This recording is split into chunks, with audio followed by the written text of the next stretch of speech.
There are millions upon millions of children living in poverty around the world. It seems like a black hole that can never be filled. But progress is being made, and reality is we can all pitch in to make a big difference. Barry Slauenwhite is president of Compassion Canada, joins me now via Skype from London, Ontario. Welcome back to BCN, Barry. Thank you. It's so good to be with you today. Now, Compassion Canada recently reached a major milestone. 2 million children now registered for Compassion Canada programs around the world. Congratulations, 2 million kids. That's quite the accomplishment. That includes our entire global compassion family, and it's interesting because when you look at the stats, it took us 56 years to reach a million, and only 10 years to double that to 2 million. So, Wow. wow, it kind of blows your mind when you think of it. So can you really explain to our viewers what this really means for Compassion Canada and for these children? Well, yeah, it means that there are 2 million children in 25 countries who each one of them individually are connected with a caring, loving Christian sponsor who is not just giving them the financial resources that they need to survive, but also even more importantly, they are investing in them spiritually through praying for them, through mentoring them, through letters.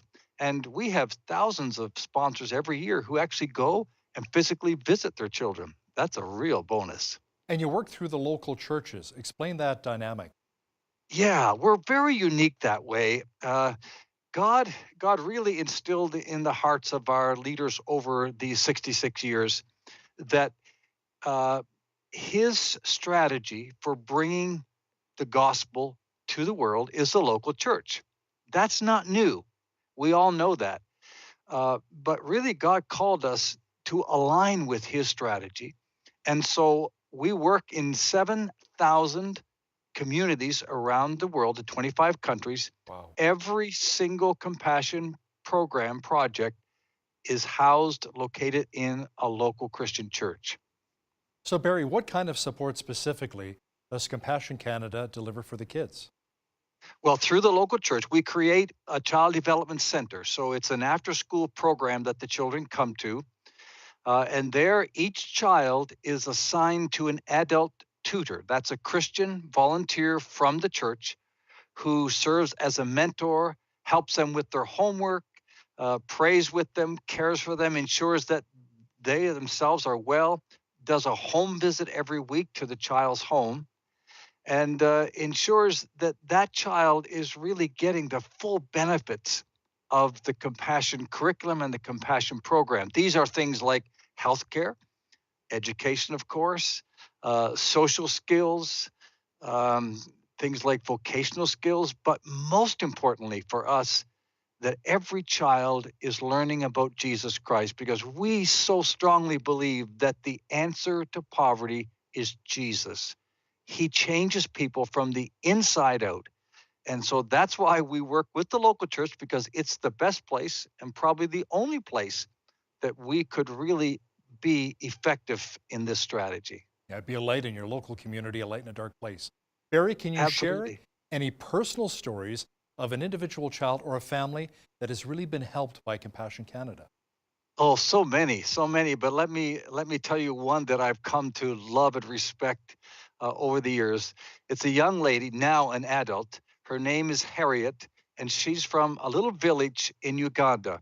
Harriet's family were so poor, desperately poor, that in that poor village, they were the poor ones. Everyone else looked down on them because they were the worst off.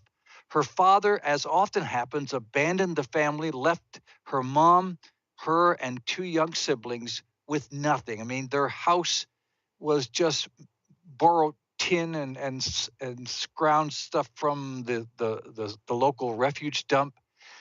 She had no options. Like she really didn't know what to do and desperately wanted to help her mom and her family. So around the age 7 and 8, she imagined that the only option she had is what she heard a few other girls in her village had done.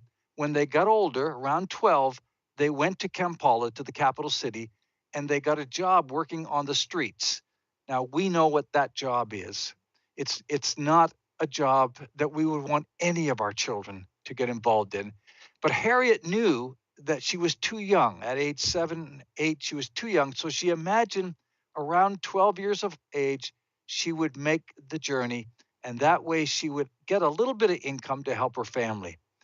Just as she turned 8, the local church in her village partnered with Compassion, and we created a Compassion Child Development Center, like I just told you. She, because she and her siblings were the poorest, they were the first ones to be registered and sponsored. So fast forward to years later, she did end up going to Campola after she graduated. She went to Campola not to work on the streets, but to go to university, to go to law school. And today, Harriet is a lawyer specializing in children's human rights. Wow. She not only got an education through Compassion, but she found Jesus Christ. Her mom, her brother and sister, all of them are serving the Lord. And now today, as a lawyer, she is also very actively involved in her local church in Kampala and just ministering to many, many people, children like her. What an incredible success story. There are thousands of Harriets in Wow. our program. And you must have met quite a few of them. I mean, 25 years as president Yeah. with Compassion Canada. You're stepping down this October. Tell me about that whole experience being involved in this worthwhile organization. Well, I've been here actually 35 years, 25 as president. So I've got a long history, 35 years of seeing God at work firsthand around the world in some of the worst and poorest and desperate situations. But I can tell you, Hal, that working through the local church and seeing the local Christians, the nationals, minister to their own people, equipping them to care for their own people, to do what they want to do and they know to do, but lacking resources.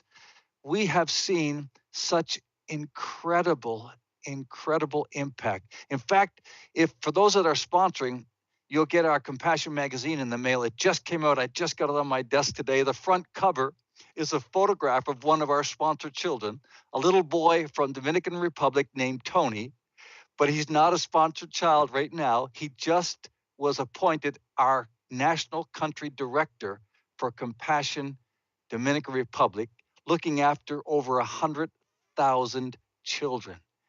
And that is just absolutely exciting. So I get to see that firsthand. I get a front row seat in that over these years.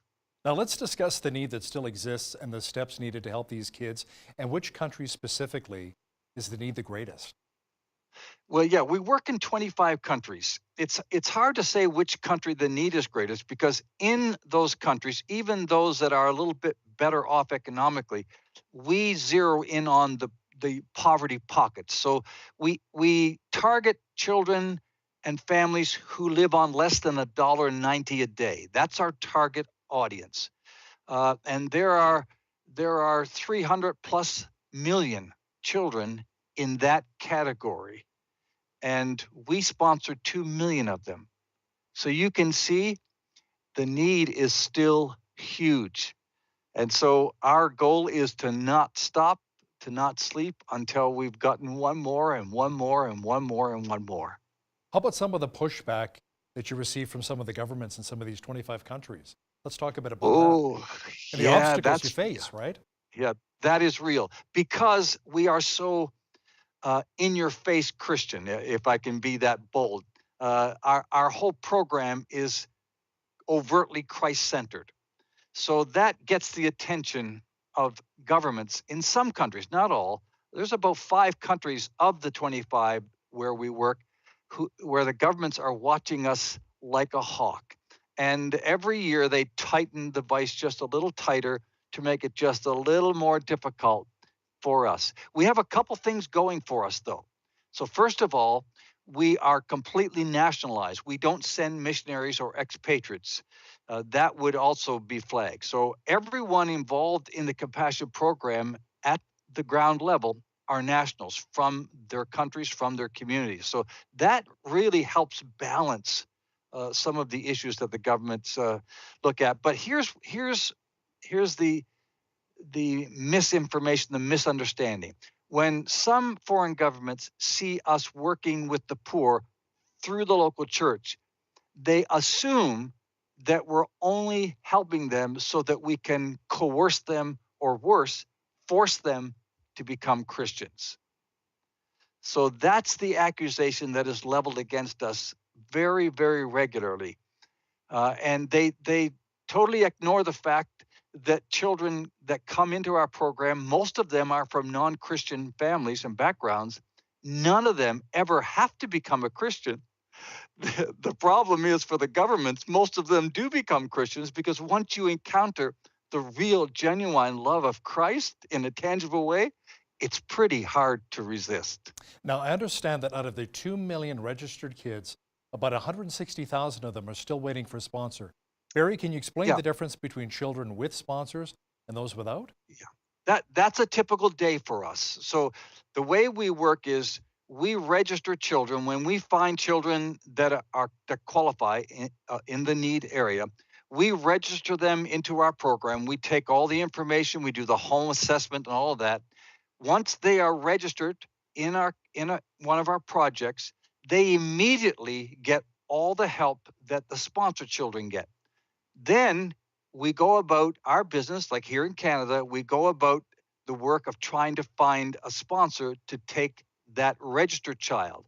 Once we find a sponsor who's willing to take that child's photograph and to say yes, then that child goes from being registered to being sponsored. They get all the benefits, all the help. The difference is, they now have a name, a person, a face of someone to build a relationship. And for these children in this state of poverty, that is actually as valuable to them as the actual physical benefits that they get. Can people even choose which child from a specific country that they would like to sponsor? Absolutely. You can go on our website, compassion.ca. You can select a child. You can look through all the photos. You can select an age, a gender. A lot of families do this because they like to sponsor a child the same age as their children and help their children to grow up with them. But yeah, you have that liberty to make those selections.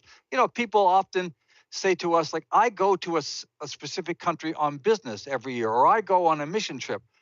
I would like to sponsor a child in that country, so the next trip I can go and visit them. We go, absolutely, we can make that happen.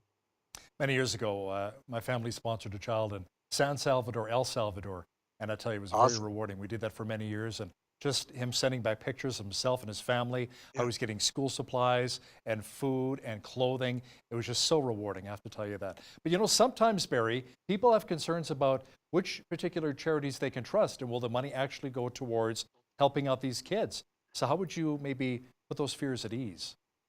Well, there are many things I could say. I could point to all the reports that put compassion as number one.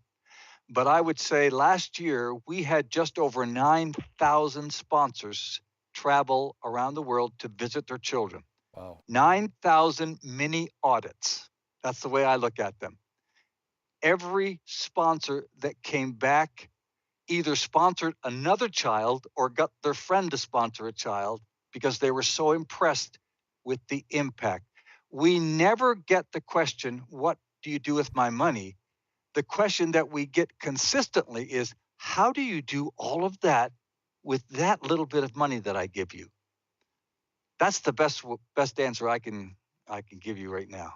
Now, one of the amazing things that stands out with compassion as well is that, like you mentioned earlier, you don't apologize for making the gospel message front and center about what you do, that in your face Christianity, so to speak. Tell me why that's so important. It's important because the root of poverty is not a lack of food. That's a symptom. The root cause of poverty is the sin that entered the world through Adam and Eve's disobedience to God. That created the poverty that we in this generation, thousands of years later, still encounter. And the only way, the only cure for that kind of poverty, that spiritual poverty, is the gospel. We can put as many band-aids on the symptoms as we want. And there's nothing wrong with that. The food aid programs, healthcare programs, educational programs, they're all good, they're necessary, they're wonderful. But at the end of the day or at the end of a lifetime, none of those band-aids will bring that child or adult into an eternity with Christ. Only the gospel. So what we believe at Compassion, it's not and or. It's not the band-aid or the gospel. It's the band-aid and the gospel. So the gospel permeates everything we do at Compassion at every level. So Barry, our viewers are watching right now at Bridge City News. They want to sponsor a child. Quickly explain how they can do that. Simply go to compassion.ca/sponsorship, and you'll see there a menu of children. And as I said earlier, you can select age, gender, country, any selection criteria that you might have. Fill out the form, send that in to us, and we'll get you going on that right away. It's as simple as a couple of clicks. And helping out a great cause. Barry Slauenwhite, President of Compassion Canada, thanks a lot for joining me today from London, Ontario. It's my pleasure, Hal. Thank you. On behalf of all of us here at Bridge City News, I'm Hal Roberts. God bless and have a great day.